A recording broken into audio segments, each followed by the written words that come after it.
Bonjour à tous, c'est Bérangère et j'espère que vous allez bien. Aujourd'hui, je continue de vous parler de la circulation énergétique dans le corps selon les principes du Jinshin Jutsu. Donc, en Jinshin Jutsu, on considère que l'énergie vitale va circuler selon des trajets précis dans l'organisme. Déjà, on va avoir une direction qui va être donnée à l'énergie. Alors, je vous ai fait un magnifique petit schéma. En fait, ce qu'on peut voir sur ce schéma, c'est que selon les principes du Jinshin Jutsu, on estime que l'énergie vitale avec laquelle on travaille descend sur l'avant du corps et remonte sur l'arrière du corps.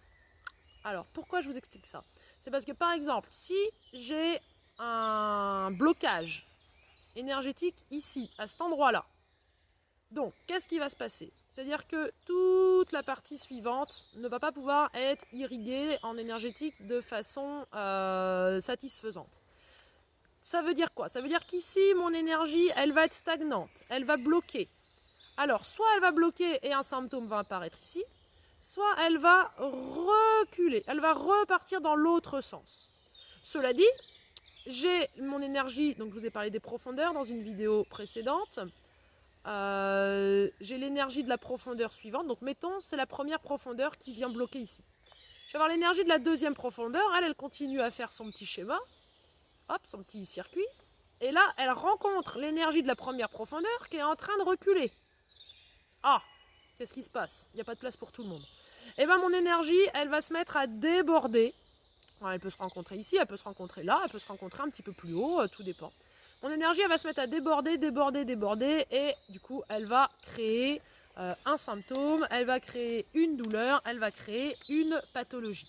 Donc, vraiment, prendre ça en conscience, le trajet circulatoire de l'énergie selon le Jinshin Jutsu, parce qu'il y a des trajets circulatoires qui peuvent être différents en fonction des pratiques. Là, c'est vraiment le Jinshin Jutsu qui part de ce principe-là, qui a défini ce principe-là, que l'énergie avec laquelle on vient travailler, donc notre énergie vitale intrinsèque, elle a ce circuit-là. Elle descend sur tout l'avant du corps et elle remonte sur l'arrière du corps. Alors ce n'est pas que le long de la colonne vertébrale, parce que là on peut imaginer que c'est notre axe de colonne vertébrale. Non, ça descend jusque dans les orteils, ça descend jusque dans le bout des doigts, etc. Mais vraiment partir du principe que l'énergie vitale descend, enfin le circuit d'énergie c'est qu'il descend vers l'avant et il remonte vers l'arrière. Une fois qu'on a compris ça, on a déjà compris pas mal de choses. Donc cette circulation unifie également le haut et le bas du corps. On n'est pas coupé là, hein. Le haut qui fait ce qu'il veut et puis le bas qui suit. Hein.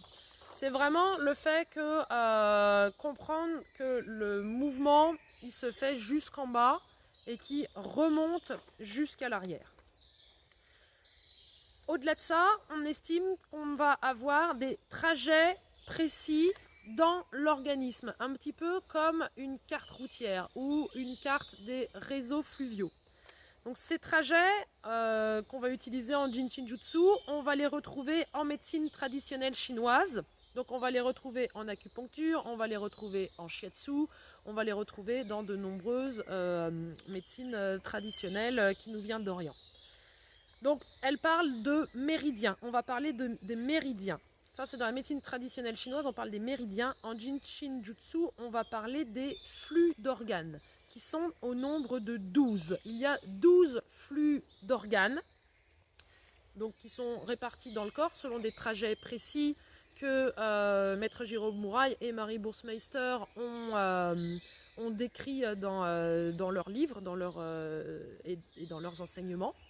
Donc on a les 12 flux d'organes. On a également, tout ça j'en parlerai un peu plus tard, on a également le courant central qui lui par contre à la fois sur l'avant et sur l'arrière du corps suit un petit peu si vous voulez le trajet de la colonne vertébrale. On va avoir également les superviseurs qui eux en fait sont sur les côtés du corps, à l'avant et à l'arrière, comme si on avait deux droites parallèles en fait. Donc imaginez, courant central au milieu, superviseur droit, superviseur gauche. Et on va avoir les flux de médiateurs qui, eux, croisent. Ils font le lien entre le côté droit et le côté gauche. Donc ça va être les principaux flux avec lesquels on va travailler en Jinshinjutsu. Donc, le courant central, les flux de superviseur à l'avant et à l'arrière du corps, et le médiateur, qui fait le lien entre côté droit et côté gauche. Les 12 flux d'organes. Et également, on travaillera avec ce qu'on appelle les flux de verrou, mais ça, je vous en parlerai plus tard, qui, eux, ne suivent pas forcément un trajet spécifique que l'on peut décrire dans le corps, mais qui, en fait, font qu'en sorte, en reliant plusieurs points différents dans notre corps, eh bien, on va créer un flux, ce qu'on appelle un flux de verrou, qui va venir pouvoir aider à débloquer l'énergie qui ne circule pas bien à tel ou tel endroit.